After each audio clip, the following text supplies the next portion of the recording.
as stated in our mission, we work to promote environment conducive to national economic development within a framework of sustainable social equity. At its inception in 2004,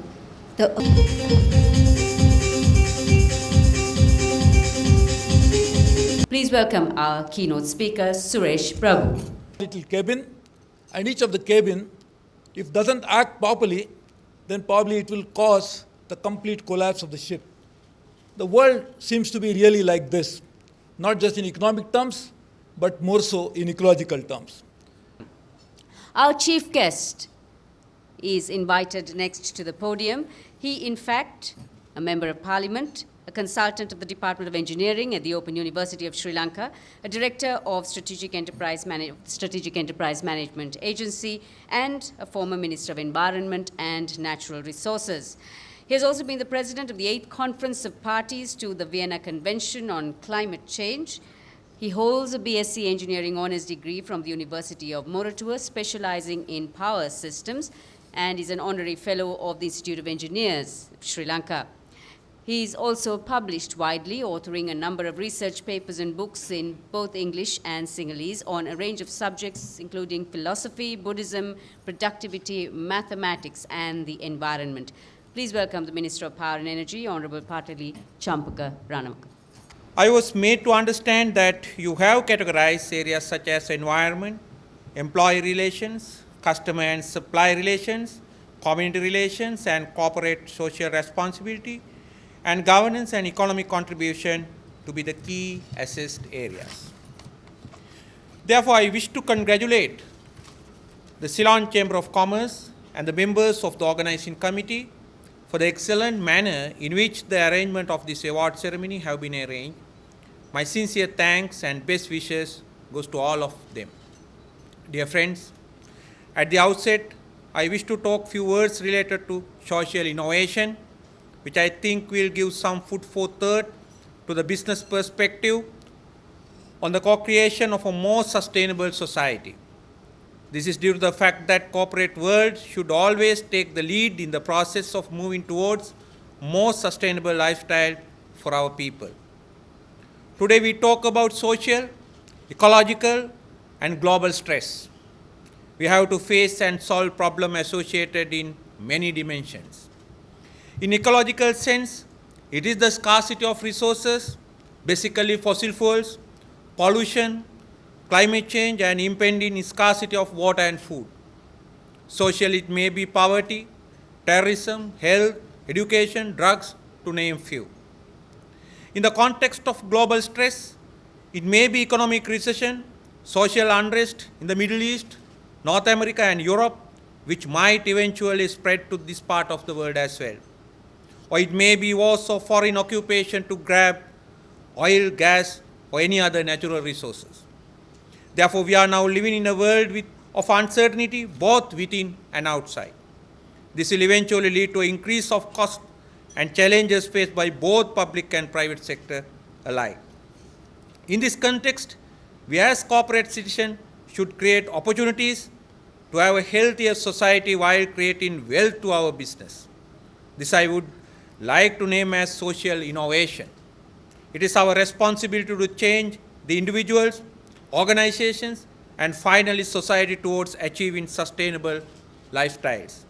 This is the challenge we face today, not only as an individual, a corporate body, or a country, but also as the whole world. It is imperative that countries like Sri Lanka should think strategically and formulate our policies before it is too late. But our conceptual corporate paradigm does not permit or think on sustainable neither from social nor from environmental perspective.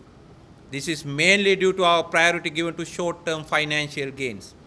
One cannot grumble solely to this flow, as it is the responsibility of the key people at the top to create wealth at the expense of many other aspects related to environment and society.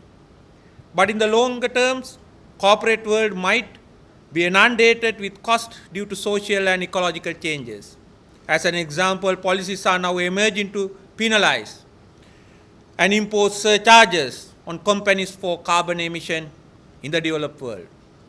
Social innovation can have different meanings to different people depending on the circumstances. For example, in the context of electricity, development of the light bulb by Thomas Alva Edison had entirely changed our social life, and also electricity is continuing to change it.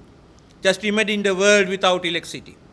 No computers, no television, no credit cards, no air conditioners, no fridge, no lift to go up to 15th floor in a skyscraper. These are modern day convenience we have taken for granted.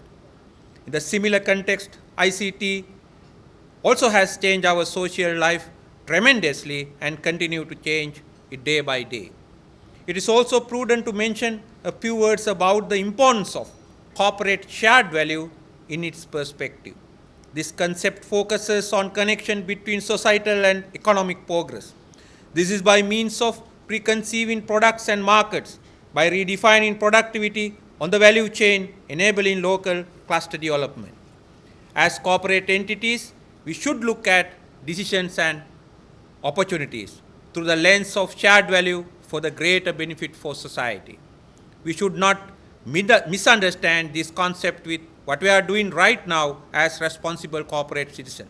For an example, just planting trees in our community is not what we are talking about, but a deeper concept of internalizing eco-friendly value systems to all our stakeholders by expanding the total pool of social and economic values. Dear friends, keeping in mind what is corporate shared value, let me come back to the concept of social innovation again.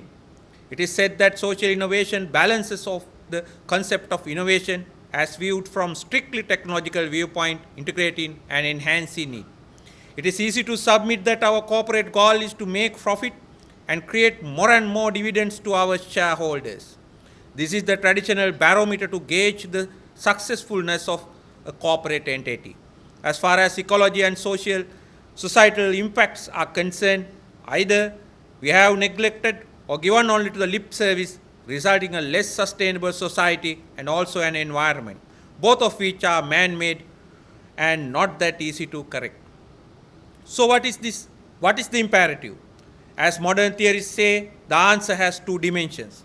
One is that our path to development has to be sustainable, and the other is to transform our society into more conscious and sustainable oriented society. The need of the hour is this new paradigm shift, both as corporate citizens and individual citizens of our country.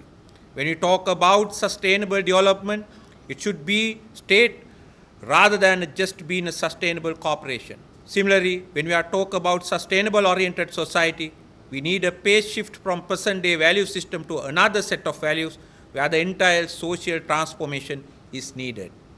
So any point of view, society as a whole and the corporate entities are the two sides of the same coin, and we need to change the whole coin by changing our attitudes, values, lifestyles, and how we look at our environment in a different and more human way.